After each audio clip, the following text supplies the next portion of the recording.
Assalamualaikum warahmatullahi wabarakatuh. Alhamdulillahil mudabbiril ahmur wa faddala ramadanan min sa'iri syuhur. Asyhadu an la ilaha illallah wahdahu la syarika lahu rabbun ghafur.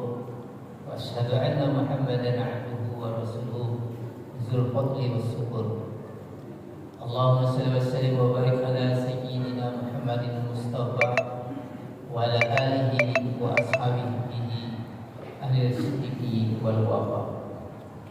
Bapak-bapak, ma'asyiral muslimin, ma'asyiral kisah serta tarawih yang dimuliakan Allah Subhanahu wa taala. Yang kami hormati para pengurus Masjid Al-Falah dan para ustazah, umumnya bapak-bapak, ibu, para hadirin Jumat salat kisah tarawih yang Allah Subhanahu wa taala.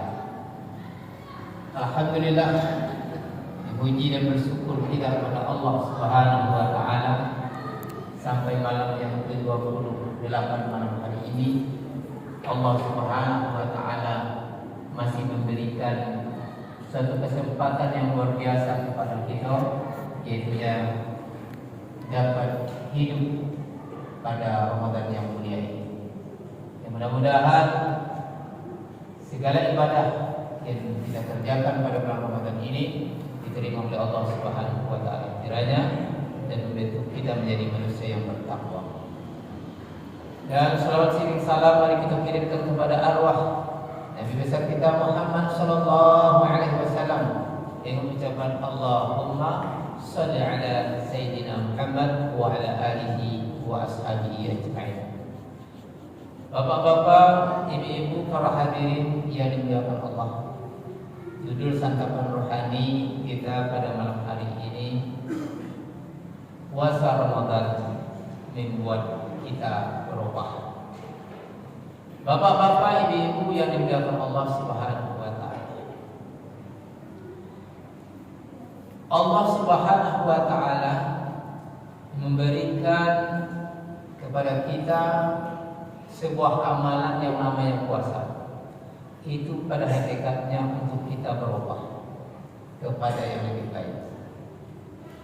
Bahkan puasa ini diberikan kepada seluruh makhluk Allah. Setiap perubahan-perubahan itu ada puasa di dalamnya. Kita lihat saja bapak-bapak, ibu-ibu, ular. Tidak ada satupun kita tidak kenal dengan ular, apalagi ular piton. Ular piton itu kalau dia mau berubah warna kulit, berubah besarnya, itu mengalami proses yang namanya puasa. Maka kalau puasalah beberapa hari, beberapa minggu, maka barulah dia berproses berubah dia dari biasanya. Begitu juga kita mau melihat makhluk Allah seperti ulat bulu.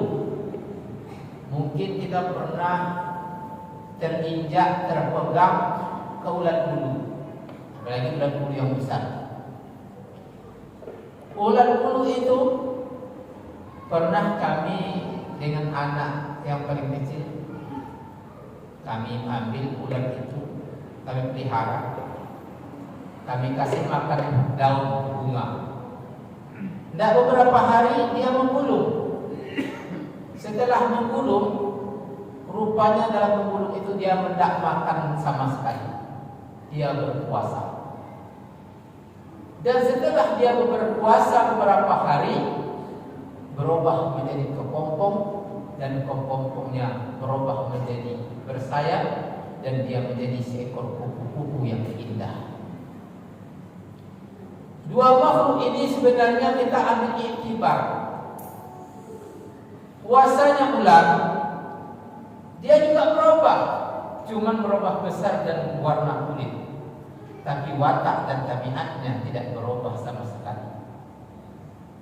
Dia tetap makannya menelan, lidahnya tetap berbisa, gigitannya tetap sakit, bapak-bapak ibu yang dimuliakan Allah Subhanahu wa taala. Maka kalau ini kita ambil iktibar, maka puasa kita kalau seperti puasa ular, hanya berubah mungkin warna wajah kita, berubah mungkin hanya badan kita yang tadinya gendut gemuk ya, sekarang sudah berubah menjadi kurus dan langsing. Ada perubahan kilo yang sedikit, tapi watak dan tabiat kita tak berubah. Pemarah kita tetap seperti biasa, malah tambah pemarah. Penyabar kita tak juga bertambah sabar. Dengki, khianat, mendendam, mulut pun selalu menyakiti orang lain jika berbicara. Nah, kalau adalah seperti itu berarti kita mengambil puasa seperti puasa ular, na'udzubillah min dzalik. Sementara bapak-bapak ibu yang dimuliakan Allah tidak mengharapkan seperti itu puasa kita. Allah menginginkan ya ayyuhalladzina amanu kutiba alaikumusiyam kama kutiba alal ladzina min qablikum la'allakum tattaqun. Wahai orang-orang yang beriman, diwajibkan kepada kamu berpuasa sebagaimana yang diwajibkan kepada orang-orang sebelum kamu. Mudah-mudahan kamu menjadi bertakwa. Artinya perubahan yang diinginkan oleh Allah itu kita berubah menjadi lebih baik, menjadi orang bertakwa. Seperti mungkin kita ambil ibarat puasanya ular. Ular bulu yang tadinya makan daun bunga yang indah-indah yang biasanya dipelihara oleh ibu-ibu di depan rumah, itu habis dimakannya. Kalau terpegang sakit ya, sakit kita dibikinnya, bengkak. Tetapi setelah dia berpuasa, mengalami proses sekian hari dia berpuasa, dia berubah jadi seekor kupu-kupu. Dia tidak lagi mau memakan daun, apalagi daun bunga ibu-ibu yang ada di depan rumah. Dan dia juga dipegang tak sakit lagi, bisa kulitnya hilang.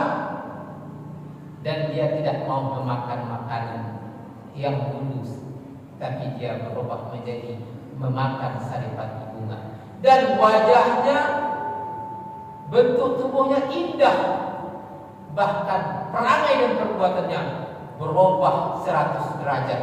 Dan biasanya yang tadi hanya di bawah saja, sekarang dia sudah terbang kemana-mana dengan puasa. Itu bapak-bapak ibu. Maka begitu juga kita ini kita berubah dengan puasa menjadi orang bertakwa. Maka perubahannya dapat kita lihat. Kata Rasulullah ketika ditanya bagaimana itu yang disebut dengan takwa, Rasulullah menunjuk kepada dada. Artinya bapak-bapak ibu, takwa itu muaranya di hati, zahirnya kepada amal-amal soleh kita, bapak-bapak ibu. Jadi orang yang berpuasa itu akan berubah dirinya menjadi orang yang soleh. Soleh secara pribadi dan muslim, soleh secara sosial. Artinya bisa mensolehkan orang lain. Beda bapak-bapak ibu yang dimuliakan Allah, orang soleh dengan orang muslim. Kalau orang soleh, dia taat beribadah, dia rajin membaca Quran, tahajudnya rajin, tapi dia tidak sanggup mensolehkan orang lain, terutama keluarganya. Tak sanggup mensolehkan anak-anaknya, tak bisa mensolehkan orang-orang sekitarnya. Ini kalau orang soleh. Orang soleh itu dia pribadinya.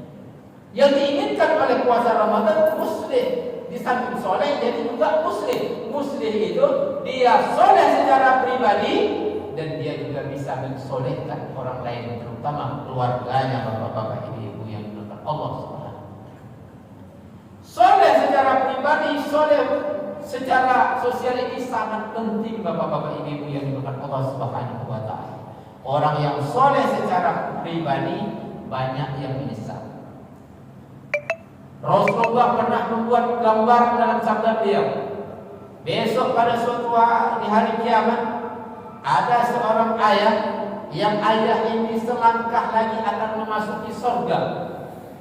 Di saat mau masuk langkah memasuki surga, langkahnya terhenti oleh panggilan anaknya. Kata anaknya, "Ya Allah, saya tak mau masuk neraka. Karena selama hidupnya ayahku tak pernah membimbingku ke agama, tak pernah mengajakku dan tidak pernah mengarahkanku kepada amal-amal soleh untuk berhubungan." Ditanya sang ayah, betul ternyata ayahnya tak pernah mendidik anaknya kepada agama. Maka apa yang terjadi? Kedua-duanya dicampakkan kata Rasulullah ke dalam neraka. Nauzubillah, summa nauzubillah. Jadi kalau hari ini kita sudah soleh, kita wajib soleh. Istri kita yang biasanya tidak pakai busana muslimah kemana-mana, pakaikan busana muslimah. Jangan mau mati ya, udah mati, baru dipakaikan busana muslimah. Kan banyak orang Pak ya, orang ibu-ibu kalanya mati. Itu salah satu dari lapis kain itu dipakaikan kerudung. Padahal kadang-kala seumur hidupnya tak pernah pakai kerudung. Kalau andai kata ibu-ibu itu mati itu bisa bicara ya, menangis itu, baru dia tahu sadar. Oh, ibu punya kerudung, ayah mati baru dipakai. Tak ada manfaatnya kerudung itu kalau sudah mati, bapak-bapak ibu-ibu yang dimakan Allah. Kerudung itu dipakai sebelum mati, bapak-bapak ibu-ibu.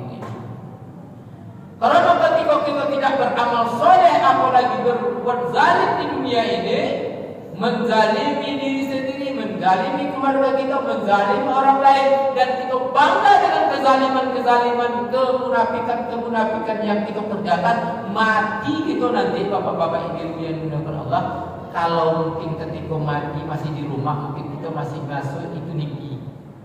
Oh masih mimpi, mati. Oh masih mimpi. Dibawa kita ke pemandian masih kita katakan mimpi rupanya. Ketika kita sudah mulai terbaring ke alam kubur, juga kita merasakan ini mimpi rupanya. Tapi setelah 7 langkah orang meninggalkan kita, bapak-bapak ibu yang dimuliakan Allah, maka datanglah pertanyaan yang bertubi-tubi. Di saat itu baru kalau orang yang tidak pernah beramal soleh, tak pernah sholat, tak pernah puasa, menzalimi orang lain, maka pada ketika itulah meraung-raung. Raungan itu bisa didengar oleh makhluk Allah selain jin dan manusia, bapak-bapak ibu. Dan raungan ini diterjemahkan langsung oleh Allah Subhanahu wa taala dalam surat As-Sajdah ayat 12. Walau tara izil mujrimuna nakisu ru'usihim inda rabbihim. Sekiranya engkau melihat orang-orang yang di masa hidupnya durhaka kepada Allah, mereka berkata merengek-rengek kepada Allah, Rabbana absarna wa sami'na. Baru kini kami mendengar ya Allah, baru kami melihat, didengarnya ucapan malaikat bertanya karena nakir, baru melihat berapa dahsyatnya alam kubur itu. Apa yang diinginkan waktu itu? Dia rengekkan kepada Allah. Rabbana absarna wa sami'na farji'na. Farji'na, kembalikan ya Allah kami ke dunia. Kembalikan aku ke dunia. Kalau kita terjemahan itu apa? Balik kau ke dunia itu apa? Satu permintaan bapak-bapak. Na'mal sholihan inna muqinun. Ampun nak diamal soleh ya Allah. Tidak perlu lagi berbini, tidak perlu lagi berdagang, tidak perlu lagi buat rumah banyak-banyak, rumah mewah. Na'mal sholihan inna muqinun. Baru kini aku yakin ya Allah. Ketika itu bapak-bapak ini menangis itu, darah berubah menjadi nanah.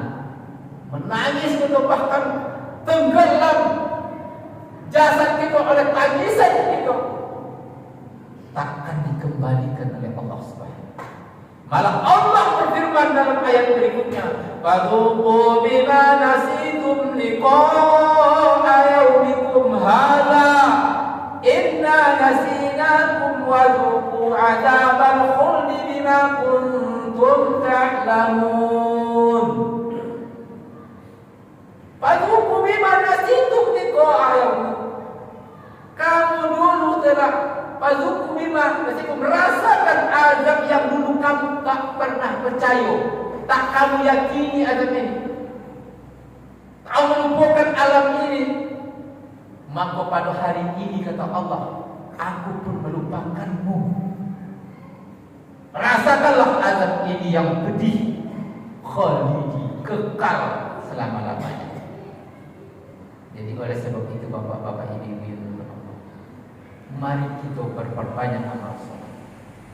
Soleh secara pribadi dituntut, namun sangat dituntut lagi soleh secara sosial. Duribat alaikum, kata Allah dalam surah Al-Baqarah, dalam surah Ali Imran, duribat alaikum zillatu aynama sukibu illa bihaqqin minallah wa haqqin minan nas. Seseorang itu akan mendapatkan kehinaan di mana saja berada.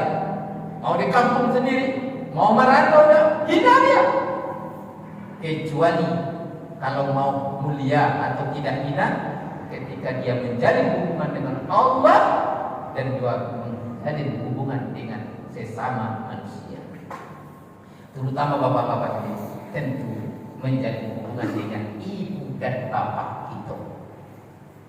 Karena ibu dan bapak itu adalah orang yang diperintahkan oleh Allah untuk disyukuri di bawah setingkat dari Allah Subhanahu wa taala.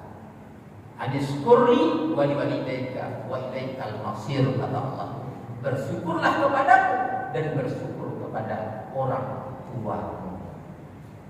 Hari ini kaum muslimin, kalau kita tidak bisa pulang kampung, orang tua masih hidup, kirimlah surat atau WA atau video call. Kalau hari ini kita belum bisa berbakti kepada orang tua, setidak-tidaknya jangan dibuat orang tua kita bersedih dan menangis karena merindukan kedatangan kita pada hari nantinya, hari raya bapak-bapak ibu yang Allah Subhanahu. Tapi kalau orang tua kita sudah meninggal, kirimkanlah dia Al-Fatihah, doa dan amal-amal soleh lainnya. Karena pada suatu hari pernah Rasulullah ditanya oleh seorang ibu-ibu, "Ya Rasulullah, ibuku sudah meninggal, orang tuaku sudah meninggal. Aku mau bersedekah untuk orang tuaku, sampaikah?" Rasulullah menjawab, "Na'am, sedekahmu itu sampai." Maka orang tua kita, bapak-bapak ibu yang dimuliakan Allah, sudah meninggal itu ibarat seperti timbul tenggelam di tengah perlautan yang sangat butuh dengan bantuan doa dan amal soleh kita. Maka kirimkanlah amal-amal soleh untuk orang tua kita. Mudah-mudahan hablu minallah, hablu minan nas kita baik. Sebanyak apapun ibadah kita, sholat rajin, puasa rajin, sedekah banyak, haji dan umrah berbalik pulang pada pergi, tapi tak baik dengan orang tua, tak baik dengan masyarakat, maka semuanya itu akan membuat kita menjadi bangkrut di hadapan Allah Subhanahu wa taala. Saya tutup dengan hadis yang artinya besok pada hari kiamat, Rasulullah pernah menceritakan hadis ini kepada para sahabat. Besok di hari kiamat ada orang muflis. Mal muflis, kata Rasulullah. Tahukah anda semua wahai sahabatku, apa itu orang yang bangkrut di hari kiamat? Maka sahabat menjawab, orang bangkrut itu tak punya duit dan tak punya modal. Rasulullah diam, tapi menjelaskan, orang yang bangkrut di hari kiamat adalah orang yang membawa amalan sholat, amalan puasa, amalan haji dan umrah, amalan sedekah, tetapi dia di waktu di dunia menzalimi orang lain, mengumpat orang lain, memfitnah orang lain, mencaci maki orang lain, mengambil hak orang lain dengan secara batil, maka seluruh orang itu akan dihadirkan oleh Allah Subhanahu wa taala Rabbul Jalil nantinya, dan semuanya menuntut meminta ganti. Maka seluruh amalan ini diberikan kepada mereka. Sampai kata Rasulullah, amalannya habis, maka bertukar lagi. Dosa orang yang dianiaya kalau masih ada dipindahkan kepadanya, dan akhirnya dia bangkrut, dicampakkan ke dalam neraka. Maka inilah perlunya kaum muslimin. Mudah-mudahan puasa Ramadan kita merubah menjadi manusia yang bertakwa, sehingga kita tidak bangkrut di akhirat kelak. Barakallahu. Hanya ini yang bisa saya sampaikan. Banyak apa bila itu. Assalamualaikum warahmatullahi wabarakatuh.